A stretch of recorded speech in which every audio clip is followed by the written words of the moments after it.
사도행전 1장 12절에서 26절까지 분량이 좀 많아서 읽으면서 내용을 살펴보겠습니다.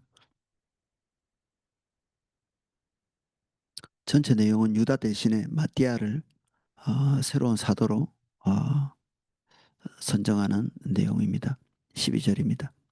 제자들이 감람원이라 하는 산으로부터 예루살렘에 돌아오니 이 산은 예루살렘에서 가까워 안식일에 가기 알맞은 길이라. 이 유대인들은 이 안식일에 걸어갈 수 있는 그 길이 2,000규빗으로 딱 제한되어 있다고 합니다. 이게 이제 1km 약간 넘는 거리인데 그 이상 걸어가면 이게 노동이라고 해서 어, 율법을 범하는 것으로 이렇게 여기고 딱 그 정도로 이제 제한되어 있고, 여기 보면 유대인들의 길인데 예수님께서는 이 길을 넘어선 적도 있으시거든요. 베다니에 이렇게 가실 때 안식일인데 유대인이 지정한 길보다 훨씬 더 긴 먼 거리를 걸어가신 일도 있죠. 그러니까 이것은 유대인의 규정일 뿐이지 이게 안식일을 범하는 그런 내용들은 아님에도 불구하고 제자들도 이 유대인 안에서 그 문화 안에 있다 보니까 그들이 행동하고 사고하는 이것이 유대인들에게 딱 포커스가 좀 맞춰져 있고, 한 면에서는 몸의 배인 거죠. 이게 그들은 태어날 때부터 지금까지 유대인들이 가지고 있는 생활 패턴을 그대로 흡수해 있기 때문에 지금 새롭게 예수 그리스도의 부활을 증거하고 주님 안에 거듭나 있는, 그리고 좀 있으면 이제 하나님의 백성의 가장 기초 단위라고 볼 수 있는 교회를 세워갈 기초적인 사람들, 엄청나게 중요한 사람들이죠. 그런 면에도 불구하고 이들이 예수 그리스도와 함께 얻게 된 하나님 나라에 대한 인식이 처음 있었던 사람임에도 불구하고 그들의 문화를 떠날 수는 없는, 그래서 편견은 모든 인간에게 떠날 수 없는 이 딱 고착되어 있는 어떤 부분입니다. 그래서 우리가 항상 불안하죠. 우리 생각은 항상 빗나가 있는 부분이 있다는 것을 이렇게 마음속에 새겨두는 것이 좋습니다. 제자들이 유대인의 그 생활 패턴을 벗어날 수 없는 것처럼 우리는 기본적으로 진리를 따르면서도 부분적으로는 거기서 벗어날 수 없는, 우리가 인식하지 못하는 사이에 항상 그 패턴 안에 있는, 그래서 우리가 늘 뭔가 중대한 결정을 할 때마다 우리의 결정과 하나님의 결정이 다르다는 인식을 하면서 주님께서 이 모든 것들을 주도해 주시기를 간구하는, 우리의 결정대로 하지 않기 위해서 그런 거죠. 범사에 편견이 많은 우리가 뭔가를 주도적으로 결정할 때 그것은 하나님과 일치될 가능성이 희박한 거죠. 들어가 그들이 유하는 다락방으로 올라가 베드로 올라가니 베드로와 요한, 야고보, 안드레, 빌립, 도마, 바돌로메, 마테 및 알페오의 아들 야고보, 셀로딘, 시몬, 야고보의 아들 유다가 다 거기 있어 여자들과 예수의 어머니 마리아와 예수의 아우들과 더불어 마음을 같이하여 오로지 기도에 힘쓰니라. 예수님께서 명령하신 대로 순종하고 있는 거죠. 이 다락방은 아마도 마가의 다락방이라고 다 추측이 됩니다. 여기서 아마 예수님의 마지막 식사도 했을 거라고 추측하기도 하고, 그리고 여기서 초대교회가 발생한 곳이기도 하고, 그래서 이곳에서 이 120명의 사람들이 어, 오순절을 맞이하는, 아, 그리고 그 모인 기도회의 숫자가 120인데 이거는 전체 숫자, 예수님을 따르는 전체 숫자라고도 보기도 어렵죠. 왜냐하면 예수님의 부활을 경험한 사람이 500여 형제라고 이렇게 돼 있어서 어, 아마 추측하기로는 이 모임 외에도 어, 성령의 오심을 기다리면서 기도하고 있었던 무리들이 더 있었을 거라고 추정이 됩니다. 마가 다락방에만 모여 있는 사람이 요만큼이고 500여 형제들도 뭐 예수님께서 하신 말씀을 다 들었을 테니 이런 모임이 최소한 5개, 6개 요 정도 이렇게 모여 있을 거라는 생각을 할 수가 있겠죠. 모인 무리의 수가 약 120명이나 되더라. 그때에 베드로가 그 형제 가운데 일어서서 이르되 형제들아 성령이 다윗의 입을 통하여 예수 잡는 자들의 길잡이가 된 유다를 가리켜 미리 말씀하신 성경이 응하였으니 마땅하도다. 이 사람이 본래 우리 수 가운데 참여하여 이 직무의 한 부분을 맡았던 자라. 이 사람이 불의의 삭스로 밭을 사고 그 후에 몸이 곤두박질하여 배가 터져 창자가 다 흘러나온지라. 이 일이 예루살렘에 사는 모든 사람에게 알려져 그들의 말로는 그 밭을 아겔다마라 하니 이는 피밭이라는 뜻이라.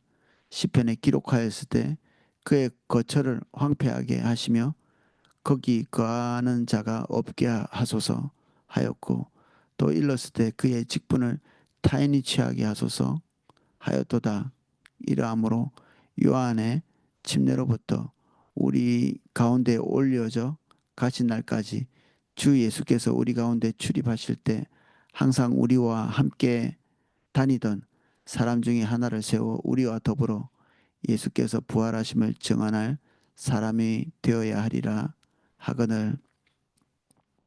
이 전체 무리 앞에서 베드로가 아마 리더 역할을 했던 것 같습니다. 더 핵심적인 초대교회 리더는 야고보가 감당했는데 어, 일찍 순교하고 베드로가 유대인들을 통솔하는 지도자의 위치에 있죠.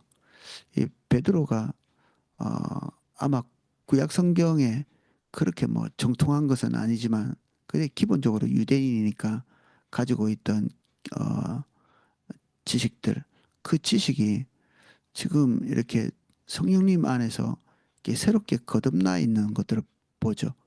지금 현재 하나님께서 그들 가운데서 행하고자 하시는 일들이 구약 성경에 의해서 조명이 되면서 새롭게 우리가 큐티를 하는 것처럼 그런 식의 어떤 방식의 깨달음이 이렇게 오고 있죠.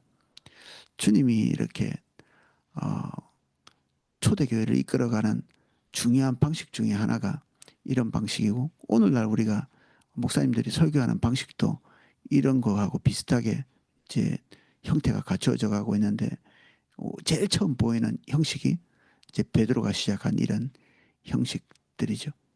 그래서 구약 성경이 유대인이 알고 있는 이해와 지식대로 고착되어 있는 사실은 옳은 것도 아니죠.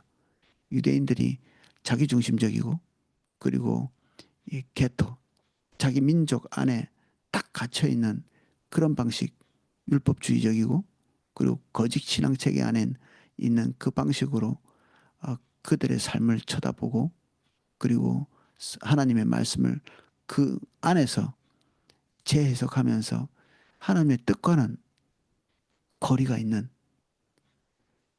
그래서 성경의 저자이신 성령께서 이 성경을 읽을 때마다 재해석해 주시도록 이렇게 기대해야 우리는 이 성경을 제대로 이해하고 하나님께서 오늘 우리에게 주시는 레마의 말씀을 얻을 수 있는 거죠.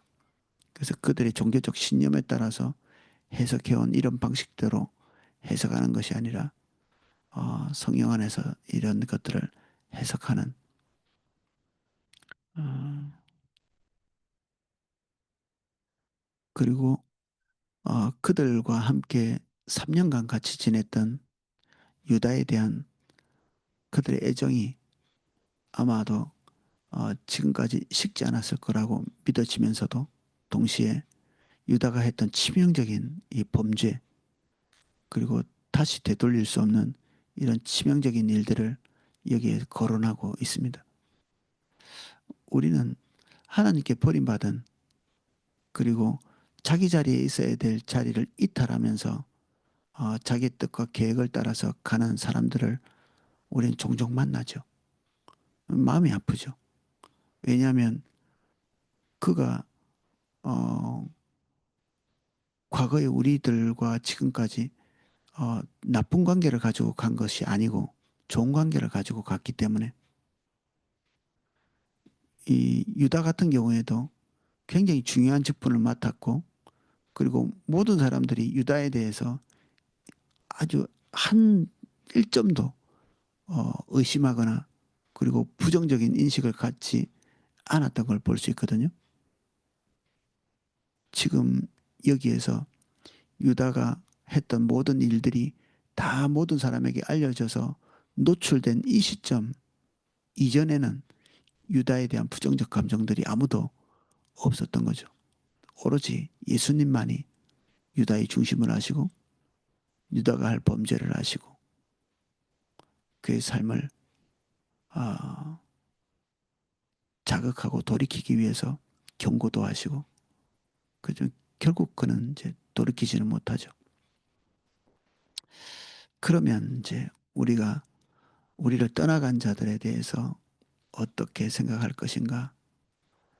예, 어느 시점에는 우리가 기도하고 또는 그의 삶을 되돌이키기 위해서 애를 써야 되지만 어느 시점이 지나고 나면 단념이 필요합니다. 그래서 사울을 세웠던 사무엘이 그가 하나님께 버림받은 것을 알고 밤이 맞도록 눈물을 흘리거든요. 너무 슬프죠. 그가 사울을 얼마나 좋아했습니까? 그리고 그를 처음 만났을 때 그가 왕이 되기 전에 하나님께서 그의 삶을 인도하신 것, 성령이 충만해서 예언한 것, 그런 것들이 눈에 선하겠죠. 몇 번의 실수는 있었지만 다시 되돌이키고 그리고 다시 원위치로 돌아가 주기를 처음 겸손했을 때 그 자세로 돌아가 주기를 기대했겠죠. 근데 하나님으로부터 버림받은 그날 밤에 울죠. 다시 되돌이킬 수 없는 강을 건너버린 하나님께서 그에게 말씀하신 것은 언제까지 울고 슬퍼하겠느냐. 그치고 새로운 왕을 세우도록 요구하십니다. 유다도 마찬가지죠. 이 믿음의 공동체 안에서 유다가 차지하고 있던 자리는 적은 자리가 아니었거든요. 12사도 중에 한 자리를 차지하고 있었던 그것도 모든 사람들이 다 신뢰할 만한 재정을 맡은 자리에 있었고 그는 그 자리에서 자기 직무를 그럭저럭 잘 수행했던 것 같습니다. 도둑질도 했지만 다른 사람이 했으면 도둑질은 안 했겠지만 다른 문제가 또 터졌을 수도 있겠죠.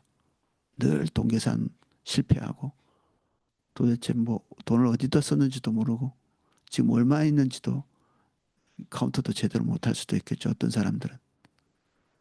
유다는 모든 것들을 계산을 철저히 하고 그리고 뭐 구멍나지 않도록 그럭저럭 잘 떼어가면서 도둑질도 가끔 하고 그랬었던 거겠죠.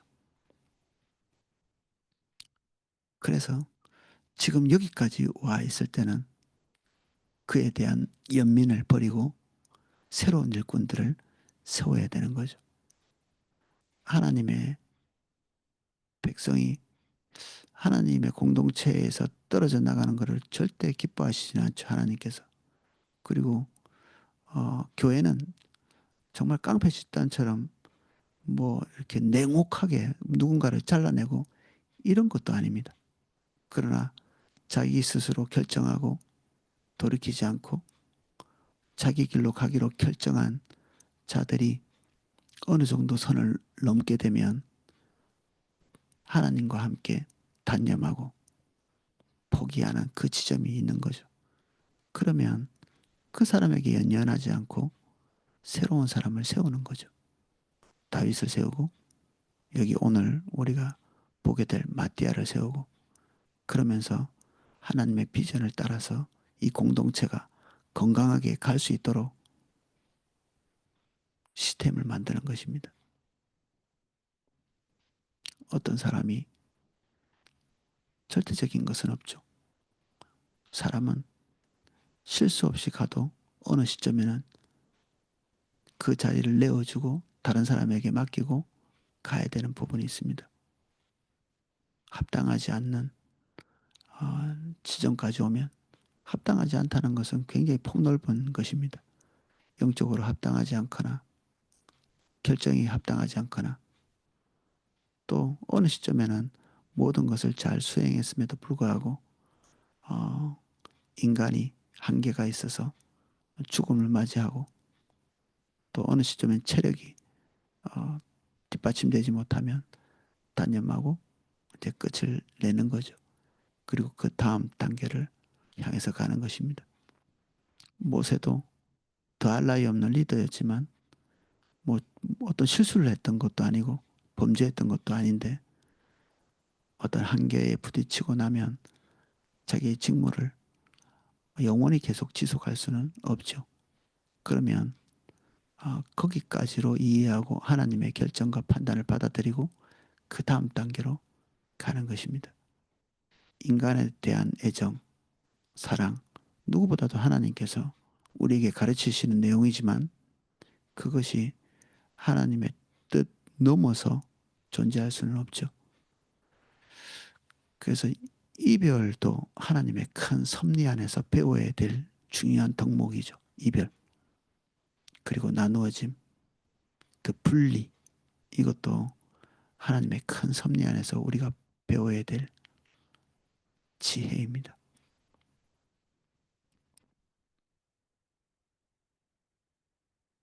23절입니다. 그들이 두 사람을 세우니 하나는 바사바라고도 하고 별명은 유스도라고도 하는 요셉이요. 하나는 마띠아라. 뭐 이 구절에서 조금 보자면 어떤 사람에게 별명이 붙어 있다. 그러면 사람들 사이에 대단히 인지도가 있거나 또는 사람들 사이에 영향이 있다는 거죠. 영향력이. 그래서 아마도 어, 바사바라고도 하고 유스도라고 하는 사람도 이 공동체 안에서 굉장히 중요한 인물로 평가받는 사람이었을 것이다는 추측을 할 수 있습니다. 그리고 어, 하나는 마띠아죠. 사람들이 볼 때는 어쩌면 마띠아는 사실 그 전에는 잘 나오지 않거든요. 어, 바사바 별명은 유스도 그리고 요셉이라고 하는 이 사람이 어, 더 설명이 많죠. 근데 사도는 마띠아로 결정납니다. 그들이 기도하여 이르되 뭇 사람의 마음을 아시는 주여 이 두 사람 중에 누가 주님께 택하신 바가 되어 봉사와 및 사도의 직무를 대신할 자인지를 보이시옵소서. 유다는 이 직무를 버리고 제 곳으로 갔나이다 하고 만약 투표를 했으면 바사바 또는 유두고 유수도 요셉이라고 불리는 이 사람이 선택될 확률이 많았겠죠. 근데 여기서 제비 뽑는 이 제비는 구약 성경에서 하나님의 뜻을 분별하는 굉장히 중요한 수단으로 쓰이거든요.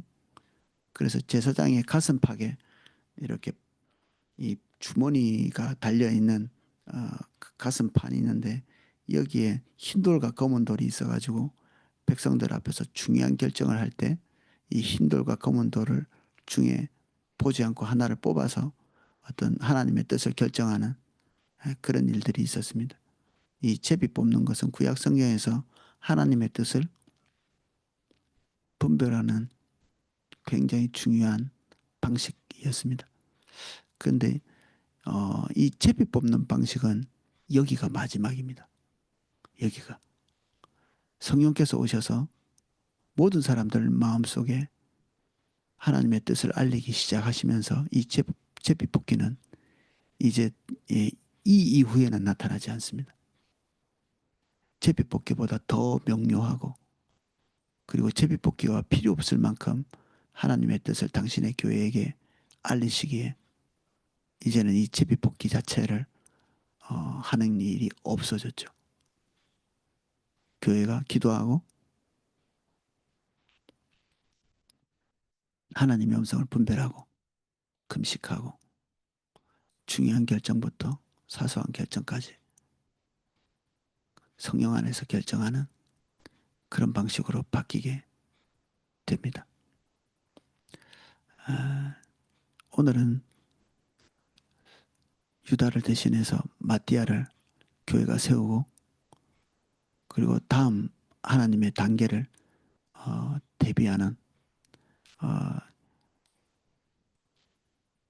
우리는 서로 사랑하고 그 사랑을 유지하고 그 사랑 안에서 한 몸 되어지는 교회임에도 불구하고 이 그룹을 떠나간 사람들에 대해서는 어느 정도 마음의 정리가 필요하고, 그가 맡고 있던 중요한 직책에 대해서는 어, 우리가 또 다른 일꾼들을 찾고, 하나님의 교회는 하나님께서 세워가시고 하나님이 인도해 가시는 것을 알고, 우리 마음이 딱 거기서 정리되는 연민, 미련, 이런 것들이 하나님의 결정의 선을 넘지 않도록 하는, 이게 오늘 우리가 하나님으로부터 저와 또 교회 안에서 행해야 될 중요한 하나님의 메시지로 이해될 수 있겠습니다. 오늘은 여기까지 살펴보겠습니다. 기도하겠습니다.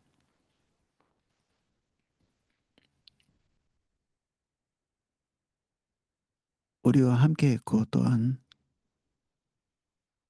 우리에게 정말 중요한 사람이었을 수 있으며, 또 우리가 대단히 아꼈던 많은 사람들 중에 우리를 떠나가는 자들이 있습니다. 우리에게 미련과 아쉬움, 그리고 연민이 남아 있다면 오늘까지 다 정리할 수 있도록 도와주십시오. 그리고 우리의 연민과 사랑이 주님이 결정하신 결정을 넘어서지 않도록 도와주십시오.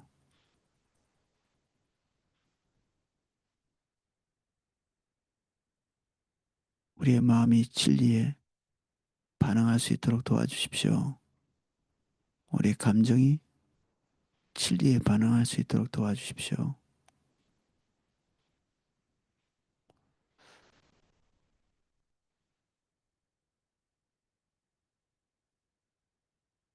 그리고 우리의 빈자리를 채워주십시오. 주님이 교회의 빈자리를 채워주십시오.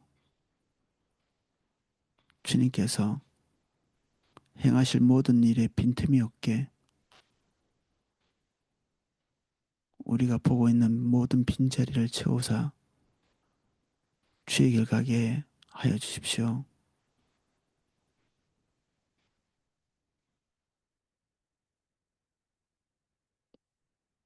교회의 주인이신 성령님, 우리 중에 난 빈자리를 채워주십시오.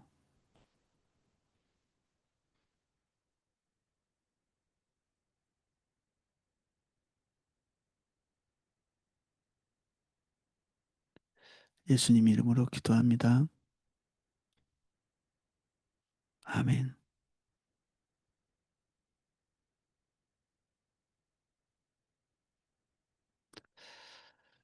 예, 우리 빈자리를 채워주시도록 기도하는 시간을 가지고 각자 기도하실 수 있도록 음악을 방송해 드리겠습니다.